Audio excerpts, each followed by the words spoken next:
Hey guys, it's Paul House of paulhouse.com, and today I'm showing you how to use reverb on vocals. But before we dive into that, please visit my website paulhouse.com and get your free copy of the Dancehall and Afrobeat Mixing Bible, which is basically a checklist that you can use for all of your mixes. So in general, reverb is used to give a certain sound perspective. A lot of times reverb is used to push things back in the mix and have other things play more in the foreground. So how do vocals come into play here? Well, you can use reverb on vocals, give the vocals some sort of ambience, which is pretty nice, but you don't want to drench your vocals into reverb and muddy up your vocals, right? So there is a solution for it. It's called pre delay. The pre delay time defines the time between the dry vocal and the reverb to hit. Okay, so there's a gap in between if you extend the time of the pre-delay knob. And this is what I'm going to show you now. And also we're talking about decay times, which is another important factor for clear upfront vocals. So enjoy this video. Okay, so we're working with another track by Chemistry. This is called Balance. And here's the bridge part. Oh, you away with feeling. You got the wine that I've been needing. We're going on with a wine day. You just want a piece of the wine day. Oh, you away with feeling.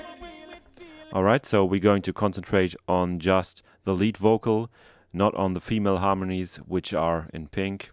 So this is the lead vocal already processed, which we are going to work with. Here's the a cappella. Oh, you away with feeling. You got the wine that I've been needing. We're going on with a wine day. Me just want a piece of the wine day. Oh, you. So first off, let's mute all the effects that are put on so we can get a clear sense of what the reverb is doing. So this is the vocal, how it came to me.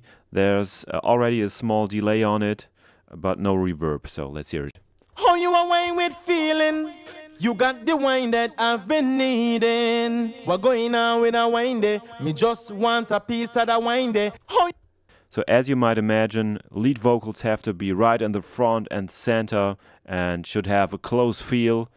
So how does reverb come into play here? So one can think that reverb pushes things away in the sound perspective and make it feel more far away. And that's really is the case for a lot of occasions. But for vocals, you don't want that. You just want to give the vocal some more sparkle, some ambience. And now the question remains, how can you do that? So here's the trick how you can use reverb on vocals but still retain this upfront vocal sound. So let's activate the reverb bus. Bus 8, there it is.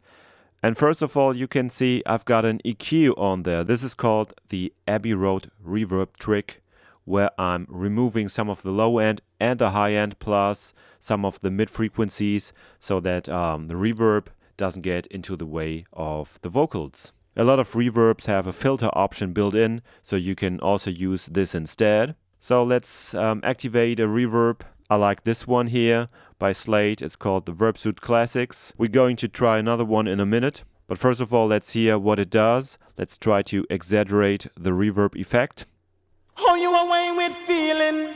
You got the wine that I've been needing. We're going on with a wine day. Me just want a piece of the wine day. So as you could hear, first of all, I exaggerated the reverb effect and then backed it down where it's still audible. But when we put in all the music together, it shouldn't be too audible. So the main factor here is the pre-delay. Now what's a pre-delay, you ask? Well, that's pretty easy. It mainly refers to the amount of time between the original dry sound and the audible early reflections, which is the reverb. So by adjusting this pre-delay knob, you can really make a huge difference in the clarity of a mix. So for example, a longer pre-delay will move the reverb tail out of the way of the vocals, and the vocals are more present and understandable. So in other words, by adding pre-delay to the dry vocals, it separates them from the reverb, and you no longer think it's far away from you. It's no longer one single sound for the brain. I'm going to exaggerate the reverb once again, and then let's play with the pre-delay knob. Oh, you away with feeling. You got the wine that I've been needing. We're going on with a wine day. Me just want a piece of the wine day. How you a wine with feeling? You got the wine that I've been needing. We're going on with a wine day. Me just want a piece of the wine day. Hear how the reverb is separated from the dry vocal when I'm pushing the pre-delay time. Now let's hear in context with the music. How you a wine with feeling? You got the wine that I've been needing. We're going on with a wine day. Me just want a piece of the wine day. How you a wine with feeling? You got the wine that I've been needing. We're going on with a wine day. Me just want a piece of the wine day. How you a wine with feeling? You got the wine that I've been needing. We're going on with a wine day. Me just want a piece of the wine day. How you a wine with feeling? You got the wine that I've been needing. See what huge difference it makes? Now let's try another reverb plugin. I like the plate by UAD, the EMT 140. And here's again the knob pre-delay. Let's see how this sounds. How you a wine with feeling? You got the wine that I've been needing. We're going on with a wine day. Me just want a piece of the wine day. How you a wine with feeling? You got the wine that I've been needing. We're going on with a wine day. Me just want a piece of the wine day. Hear how the vocal is separated from the reverb again. The reverb is pushed back in the mix, but the vocals stay up front. Another thing you should consider is the decay time of the reverb, which is the time of the reverb tail. The question you should ask yourself is, how long should the reverb ring before it fades out? Should the reverb decay very quickly, or should it ring out over quite some time? This really is the difference between clear and muddy vocals, and it makes a huge difference. Oftentimes with vocals, the reverb should stop before the next phrase is coming or the next word, so it doesn't interfere with the other words and make it muddy. You merely just want to cover that space in between words or phrases, and this eventually retains the clarity of the vocals. So some of the plugins have a decay knob. In this EMT plate, it's called reverberation time. You can define it here, and let's see what the right timing is. As you can see, for this mix I have a pretty short reverb tail, but let's try it out. How you a wine with feeling? You got the wine that I've been needing. We're going on with a wine day. Me just want a piece of the wine day. How you a wine with feeling? You got the wine that I've been needing. We're going on with a wine day. Me just want a piece of the wine day. How you a wine with feeling? You got the wine that I've been needing. We're going on with a wine day. Me just want a piece of the wine.